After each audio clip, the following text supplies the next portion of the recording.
Virgie Goes to School with Us Boys, written by Elizabeth Fitzgerald Howard, illustrated by E.B. Lewis. This is set shortly after the Civil War and passed down through generations. This is based on a true story from the life of the author's grandfather, Cornelius C.C. Fitzgerald. Virgie was begging to go to school with us boys. All summer long she kept asking.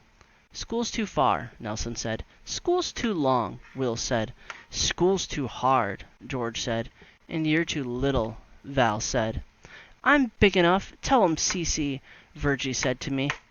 "Virgie," Val kept right on, "you're scarcely as big as a field mouse, and school's 7 miles from here. That's one long, long walk. And besides," Nelson added, "we have to live at school all week. You couldn't do that. You'd be crying for Mama and all." "Nelson, you know I won't be crying for Mama." Virgie stamped her foot. "Well, anyway," Nelson continued, "there's hardly any girls that go. Girls don't need school." "That's not so, Nelson," I said. "Girls need to read and write and do 'rithmetic, too, just like us boys." Now, didn't I tell you about our school? For 2 years, us boys, that's George and Will and Nelson and Val and me, Cece, been schoolin' at a place started by some folks who loved the Lord. Quakers, they call themselves. They opened a school for black people after Mr. Lincoln declared us free like we ought to be. And I was beginning to wonder, what about Virgie? She was free too. Summertime going by, 1 week gone, and then another, with Virgie asking and asking. Virgie picking pole beans or weighing grain for Papa. Virgie sewing quilt squares or stirring soap for Mama. Virgie always asking, "Papa, Mama, can I go too? Can I go to school?" "Virgie, you'd be all tuckered out just getting there," Will said.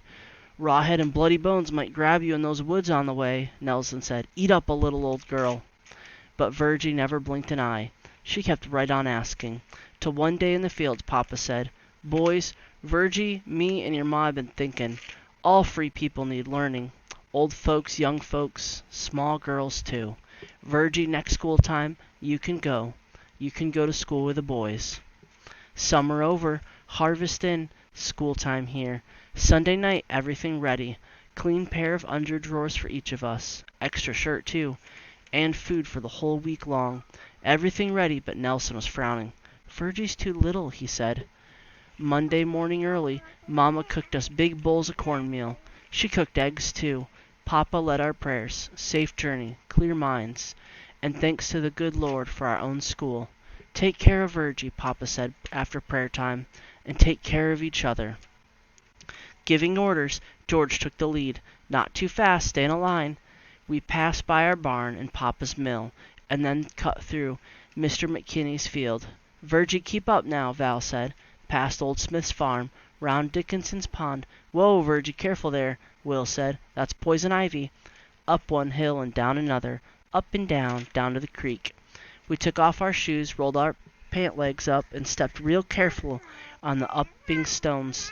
The cold water woke our hot, tired feet. Virgie held her skirt with one hand, her shoes and bucket with the other, and then all of a sudden she was sliding and slipping. "Watch out, Virgie!" I yelled, trying to grab her, but splash! In the creek she went.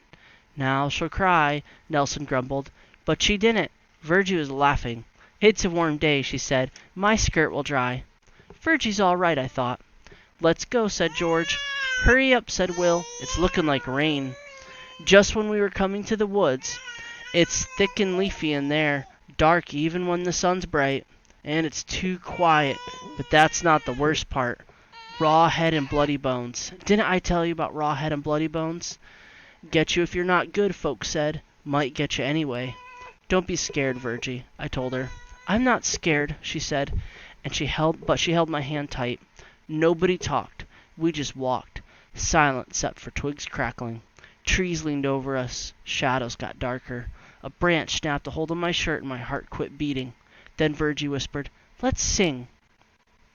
"Just like a girl," Nelson said. But pretty soon he was singing too.